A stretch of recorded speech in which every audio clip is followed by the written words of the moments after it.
नमस्कार, बहुत स्वागत है आपका। भारत अपडेट देख रहे हैं आप। मैं हूं आपके साथ भावना त्रिपाठी। बुलेटिन की शुरुआत करेंगे बड़ी खबर के साथ। उत्तराखंड में आईएमडी ने भारी बारिश का अलर्ट जारी किया है। अलकनंदा और मंदाकिनी नदियों का जलस्तर लगातार हो रही बारिश की वजह से बढ़ गया है। रुद्रप्रयाग, टिहरी और बागेश्वर में भारी बारिश की आशंका जताई जा रही है।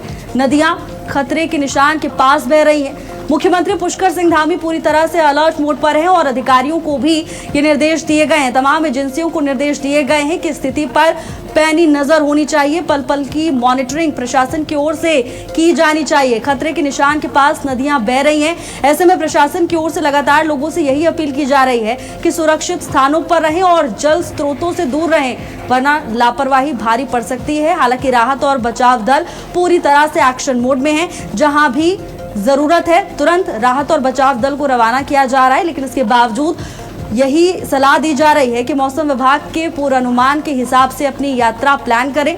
भारी बारिश का अलर्ट जारी किया गया है और ऐसे में लोगों से सतर्क रहने की अपील की गई है। सावधानी बरतने की अपील मौसम विभाग और तमाम एजेंसियों की ओर से की गई है। उत्तराखंड के मुख्यमंत्री पुष्कर सिंह धामी मानसून से पहले ही इन तमाम परिस्थितियों को लेकर सजग और गंभीर नजर आए थे। मुख्यमंत्री ने प्रशासन को पहले भी निर्देश दिए थे कि संवेदनशील क्षेत्रों को चिन्हित किया जाए और ऐसे क्षेत्र जहां पर जरूरत है वहां तैनाती की जाए और तमाम इंतजाम मानसून से पहले ही दुरुस्त होने चाहिए। अब लगातार बारिश हो रही है, जिसकी वजह से अलकनंदा और मंदाकिनी जैसी नदियों का जल स्तर बढ़ गया है। नदियों का जल स्तर खतरे के निशान के पास पहुंच गया है और लगातार बारिश अब मुश्किलें बढ़ा रही है प्रशासन की चुनौतियां बढ़ती जा रही हैं। लेकिन मुख्यमंत्री ने भरोसा दिलाया है कि जनहित में प्रशासन और शासन पूरी तरह से मुस्तैद है और किसी भी तरह की आपात स्थिति से निपटने के लिए प्रशासन की तैयारियां पूरी हैं। लेकिन इसके बावजूद लोगों से अपील की जा रही है कि इस परिस्थिति में खुद जितने जागरूक रहेंगे उतना बेहतर होगा। सजगता से बड़ा हादसा टाला जा सकता है और लापरवाही भारी पड़ सकती है। ऐसे में मुख्यमंत्री पुष्कर सिंह धामी ने भी प्रदेशवासियों से अपील की है कि मौसम विभाग के पूर्वानुमान के हिसाब से ही अपनी यात्रा शेड्यूल करें और अगर इस टाइम पर अपनी यात्रा प्लान की है तो उसे पोस्टपोन कर दे। रुद्रप्रयाग, टिहरी और बागेश्वर में लगातार स्थिति भयावह बनी हुई है। खतरे के निशान के पास नदियां बह रही हैं।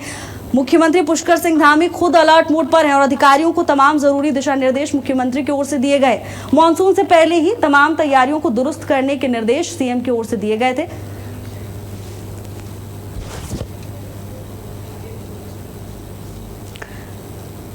ब्यूरो चीफ स्मिता चौहान हमारे साथ जुड़ चुकी हैं तमाम जानकारी लेकर। स्मिता, पहले तो बताइए परिस्थितियां क्या हैं अभी प्रदेश में?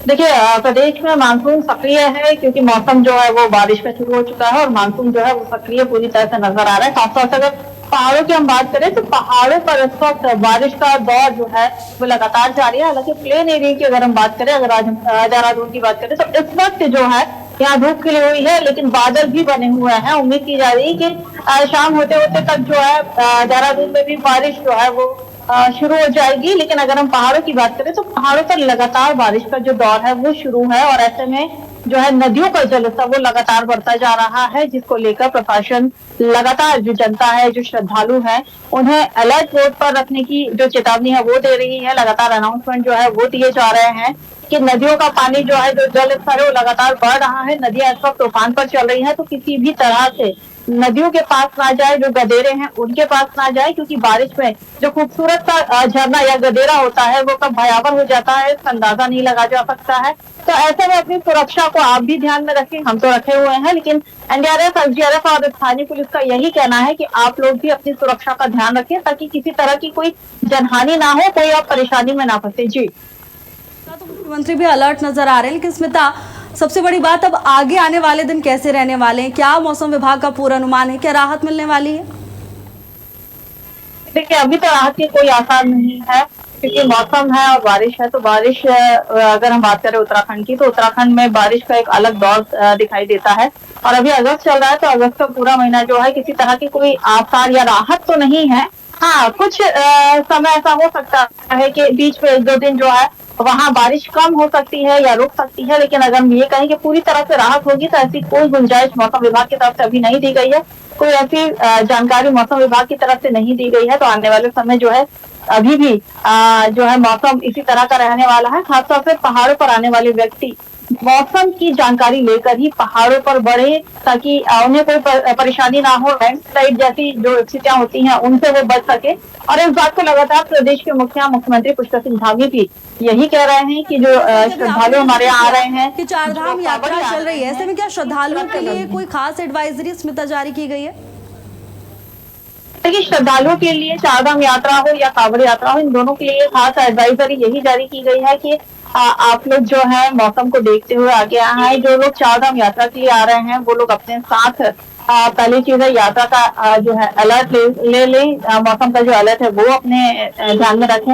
उसके बाद अपनी यात्रा का जो रूट है, जो प्लान है वो तैयार करें। साथ ही अगर आप उस बीच आ रहे हैं तो अगर मौसम खराब होने की जानकारी आपको मिल रही है तो आप तुरंत जहां है वहीं रुक जाएं और अपनी यात्रा को एक दिन के लिए पोस्टपोन कर दें, या फिर जब तक मौसम साफ नहीं होता है तब तक के लिए आप उसे स्थगित कर दें। साथ ही अपने साथ रेनकोट लेकर आए, अपनी जरूरी दवाइयां जो है वो लेकर आए, गर्म कपड़े आप अपने साथ लाएं। तो इस तरह की जो एडवाइजरी है वो जारी की गई है। साथ ही उन्हें भी यही कहा जा रहा है कि नदी और गदेरों से वो भी दूर रहें, क्योंकि जब बाहर से पर्यटक आते हैं तो वो खूबसूरत नदियों का लुत्फ उठाते हैं और उसे देखने के लिए पास पहुंचते हैं। और इस वक्त जो नदियां हैं प्रदेश की वो बेहद खतरनाक है, तो ऐसे में उनका नदियों के पास जाना किसी भी तरह से सुरक्षित नहीं है। तो इस बात का वो ध्यान रखें। जी बिल्कुल स्मिता, तमाम बिंदु हैं जिनका ध्यान रखना होगा खुद भी लोगों को, जिससे कोई बड़ा हादसा ना हो। लेकिन स्मिता, मुख्यमंत्री पहले से ही नजर बनाए हुए हैं। इससे पहले भी अधिकारियों को निर्देश सीएम की ओर से दिए गए थे कि आने वाली परिस्थितियों के लिए आपको पहले से तैयार रहना है। अब एक बार फिर अधिकारियों को निर्देश मुख्यमंत्री की ओर से दिए गए, क्या कुछ अपडेट? बिल्कुल, मुख्यमंत्री पुष्कर सिंह धामी लगातार इस मौसम की स्थिति को लेकर अपनी नजर बनाए हुए हैं। चाहे वो प्रदेश में रहे या प्रदेश के बाहर जाएं, दिल्ली दौरे पर भी रहते हैं, तभी उनकी जो नजर है, उनकी जो जानकारियां हैं वो प्रदेश को लेकर रहती हैं। खासकर मौसम को लेकर मुख्यमंत्री खुद अलर्ट मोड पर हैं। हमने देखा है कि मुख्यमंत्री देर रात को भी आपदा विभाग पहुंच जाते हैं वहां की परिस्थितियों का निरीक्षण करने के लिए कि किस तरह की स्थितियां और तैयारियां यहाँ पर की गई हैं। तो ऐसे में एक बार फिर उन्होंने सख्त निर्देश दिए हैं कि आपदा विभाग और तमाम जो एजेंसियां हैं, एसडीआरएफ, एनडीआरएफ, नगर निगम, स्वास्थ्य विभाग, स्थानीय पुलिस, सभी लोगों, खासतौर से स्थानीय लोग, सभी लोग जो है अलर्ट मोड पर रहें। किसी भी अधिकारी को सख्त छुट्टी नहीं दी जाएगी। सभी अपने जिले में रहे और स्थलीय निरीक्षण जरूर यहाँ के डीएम जो अधिकारी हैं वो करें। बिल्कुल स्मिता, हालांकि देखिए क्योंकि देश भर में मानसून सक्रिय है और इसी वजह से अलग अलग राज्यों से भयावह तस्वीरें सामने आई। असम की हम बात करें, वहां पर तो बड़ी जनहानि भी हुई है। उत्तराखंड में फिलहाल स्थिति नियंत्रण में है और अगर ऐसा कुछ देखने को मिलता है तो उसके लिए प्रशासन के क्या कुछ इंतजाम, कितना तैयार है प्रशासन? देखिए, प्रशासन इस बार पूरी मुस्तैदी के साथ मानसून का सामना करने के लिए तैयार है। हालांकि आपदा की जब स्थिति आती है तो मौसम के आगे इंसान की जितनी भी तैयारियां होती हैं वो धराशायी हो जाती हैं। लेकिन इस वक्त जो है प्रदेश में स्थितियां काबू में है। मानसून से इस तरह की अभी कोई जानकारी या ऐसा कोई नुकसान अभी नहीं आया। हालांकि कुछ जगहों पर जो है मानसून के कारण कई जगहों पर गदेरा जो है भारी मलबे के साथ कुछ लोगों के घरों में गए, लेकिन किसी तरह की जो जन हानि की हम बात करते हैं वो नहीं हुई है। आपको याद होगा थराली दराली की जो आपदा पिछली बार आई थी, बादल फटने की घटनाएं जो हुई थी, अभी तक ऐसी कोई घटना जो है प्रदेश में नहीं हुई है। ये अच्छी बात है जिससे स्थितियां काबू में हैं और मौसम विभाग ने और प्रशासन ने ये तैयारियां की है कि ऐसी स्थिति में एनडीआरएफ, एसडीआरएफ तुरंत जो क्विक रिस्पॉन्स है उसके लिए तैयार है। विदिन अ सेकंड वो वहां पहुंचेगी जहां पर ऐसी स्थितियां होंगी। साथ ही ड्रोन से भी निगरानी की जा रही है। मौसम विभाग का अलर्ट पल पल पे लिया जा रहा है। जो बोट है एनडीआरएफ, एसडीआरएफ की वो तैयार की गई है, जो जैकेट्स है वो तैयार की गई है। तो अगर हम कुल मिला के देखें तो प्रशासन की तैयारियां इस वक्त पूरी है और प्रशासन अपनी पूरी मुस्तैदी के साथ जो है मानसून में नजर बनाए हुए है और तैयारियों को लेकर वो बेहद सजग है। हालांकि देखिए प्रशासन तैयार है लेकिन प्रदेशवासियों का भी जागरूक रहना बहुत जरूरी है। धन्यवाद आपका स्मिता तमाम जानकारी के लिए। खबरों में आगे बढ़ेंगे। उत्तराखंड में मुख्यमंत्री पुष्कर सिंह धामी की अध्यक्षता में कैबिनेट बैठक हुई और इस बैठक के दौरान जन कल्याण और विकास से जुड़े कई बड़े फैसलों पर मुहर लगी। हल्द्वानी के लामाचौड़ में हाईकोर्ट परिसर के निर्माण के लिए करीब 30 हेक्टेयर वन भूमि हस्तांतरित करने की मंजूरी दी गई है। पशुपालन योजना का दायरा बढ़ाते हुए अब सामान्य वर्ग के पशुपालकों को भी गाय और भैंस खरीद पर 60% तक अनुदान दिया जाएगा। और वहीं मजदूरी संहिता नियमावली 2026 को मंजूरी देकर न्यूनतम मजदूरी, ओवर टाइम के दोगुने भुगतान और समान काम के लिए समान वेतन जैसे प्रावधान किए गए हैं। राज्य क्रीड़ा विश्वविद्यालय के संचालन के लिए 122 पद सृजित होंगे। साथ ही गंगा एक्सप्रेसवे को मेरठ से हरिद्वार तक विस्तार देने के लिए उत्तर प्रदेश के साथ समझौते का रास्ता साफ हुआ है। तो श्रमिक हित में नई मजदूरी नियमावली को मंजूरी मिली है। धामी कैबिनेट के बड़े फैसलों से विकास की गति को और रफ्तार मिलने वाली है। हाईकोर्ट परिसर के लिए 30 हेक्टेयर भूमि को मंजूरी दी गई है। मुख्यमंत्री पुष्कर सिंह धामी की अध्यक्षता में कैबिनेट की इस बैठक में जनहित और जन कल्याण से जुड़ी कई योजनाओं पर सरकार ने मुहर लगा दी है। धामी कैबिनेट के इस बड़े फैसले के बाद अब श्रमिकों में भी खुशी की लहर देखने को मिल रही है। श्रमिक हित में नई मजदूरी नियमावली को मंजूरी दी गई। और वहीं उत्तराखंड के अल्मोड़ा के युवा इनोवेटर रवि टमटा ने ड्रोन तकनीक के क्षेत्र में अपनी प्रतिभा का शानदार प्रदर्शन किया है। रवि टमटा ने हैपिडा स्काईनेक्स प्रोटोटाइप का सफल उड़ान परीक्षण कर नई उपलब्धि हासिल की है। उनकी सफलता पर उत्तराखंड के मुख्यमंत्री पुष्कर सिंह धामी ने उन्हें बधाई दी और उन्हें शुभकामनाएं दी। मुख्यमंत्री पुष्कर सिंह धामी ने कहा कि उपलब्धि साबित करती है कि उत्तराखंड के युवाओं में प्रतिभा, नवाचार और वैज्ञानिक सोच की कोई कमी नहीं है। उन्होंने कहा कि रवि टमटा का ये प्रयास प्रदेश ही नहीं बल्कि देश भर के युवाओं के लिए प्रेरणा का स्रोत है। मुख्यमंत्री ने विश्वास जताया कि रवि भविष्य में भी अपने नवाचारों के जरिए विज्ञान और तकनीक के क्षेत्र में नई ऊंचाइयां हासिल करेंगे। तो देखिए, सीएम पुष्कर सिंह धामी की ओर से सोशल मीडिया पर यह पोस्ट किया गया।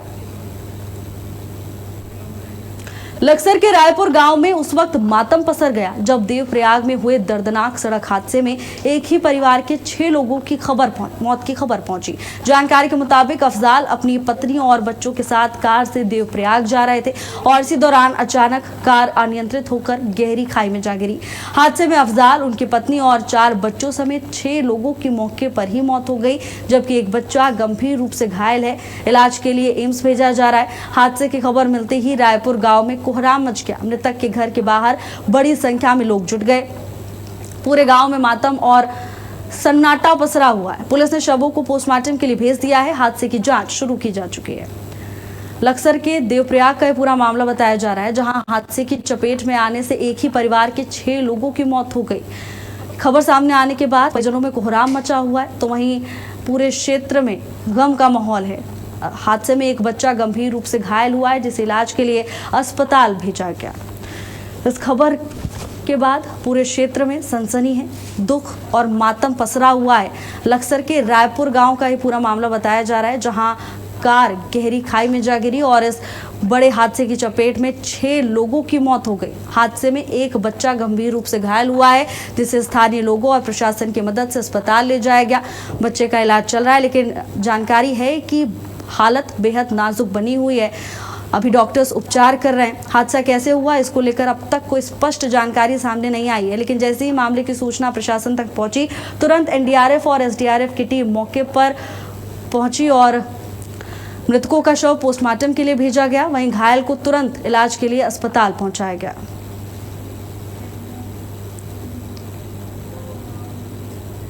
देहरादून में मुख्य सचिव आनंद वर्धन ने प्रदेश के मेगा प्रोजेक्ट्स की समीक्षा की। बैठक में बड़े निर्माण कार्यों को तय समय सीमा में पूरा करने के निर्देश दिए गए।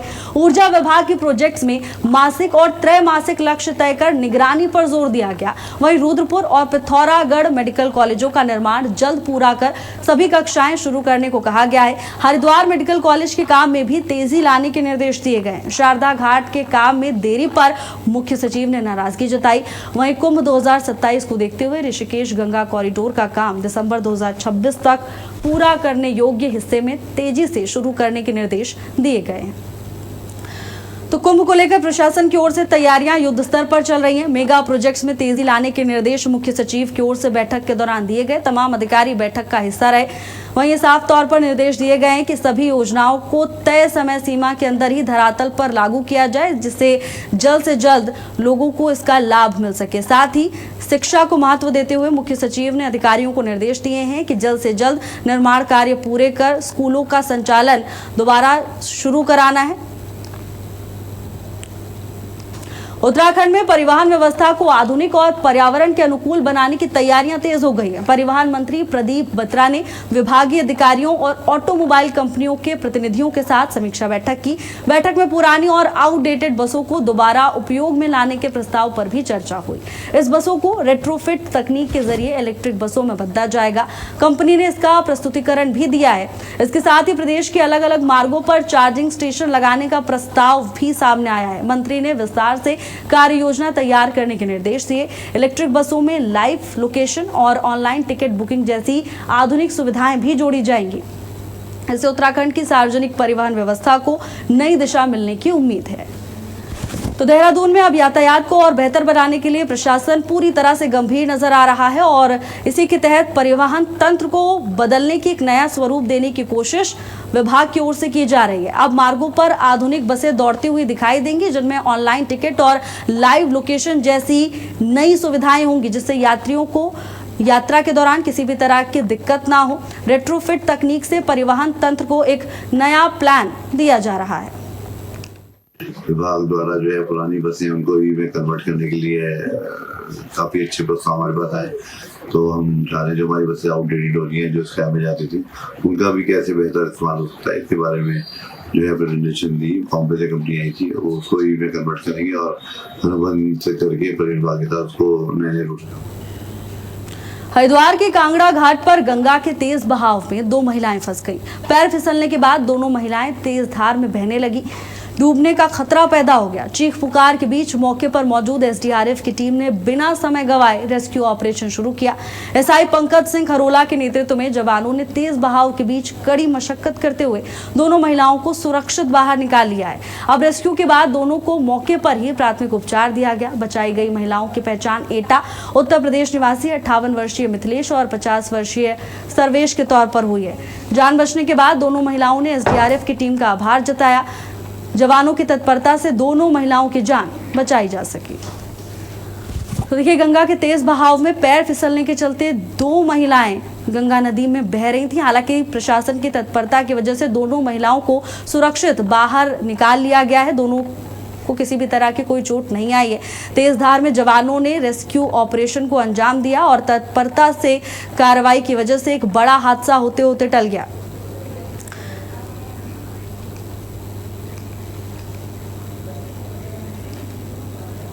मुख्यमंत्री पुष्कर सिंह धामी ने उत्तराखंड क्रीड़ा विश्वविद्यालय गौलापार के निर्माण कार्यों की समीक्षा की। मुख्यमंत्री के सामने खेल विभाग ने विश्वविद्यालय में चल रहे निर्माण सुविधाओं की प्रगति की जानकारी दी। सीएम ने अधिकारियों को सभी काम तय समय पर पूरा करने और गुणवत्ता से कोई समझौता नहीं करने के निर्देश दिए हैं। उन्होंने कहा कि विश्वविद्यालयों को नई खेल नीति, खेल विजन और लेगेसी प्लान के अनुसार विकसित किया जाए। यहां आधुनिक खेल मैदान, प्रशिक्षण केंद्र, खेल विज्ञान और खेल चिकित्सा जैसी सुविधाएं विकसित की जाएंगी। मुख्यमंत्री ने कहा कि विश्वविद्यालय युवाओं को खेल शिक्षा, प्रशिक्षण और रोजगार के नए अवसर देगा।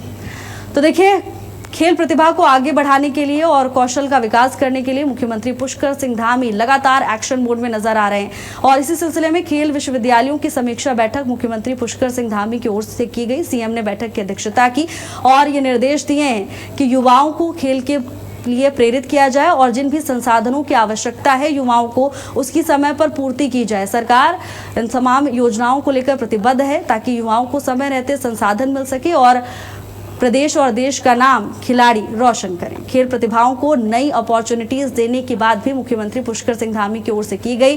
ट्रेनिंग में किसी तरह की कोई कोर कसर नहीं छूटनी चाहिए और आधुनिक खेल सुविधाओं पर सरकार का फोकस है। प्रशासन को, तमाम अधिकारियों, कर्मचारियों को और विश्वविद्यालयों के प्रबंधन को सरकार की इस मुहिम में साथ देना होगा, मुख्यमंत्री पुष्कर सिंह धामी की ओर से कहा गया। साथ ही ये भी आश्वासन दिलाया है मुख्यमंत्री ने कि अब युवाओं को खेल के प्रति प्रेरित करने के लिए तमाम योजनाओं को अग्रसर किया जाएगा और ये निर्देश दिए हैं कि सभी योजनाओं को समय सीमा के अंदर धरातल पर लागू करना होगा, क्योंकि खिलाड़ी प्रदेश का भविष्य होते हैं और उस भविष्य को बेहतर बनाने के लिए सभी संसाधनों की जरूरत है, उन्हें पूरी की जाए।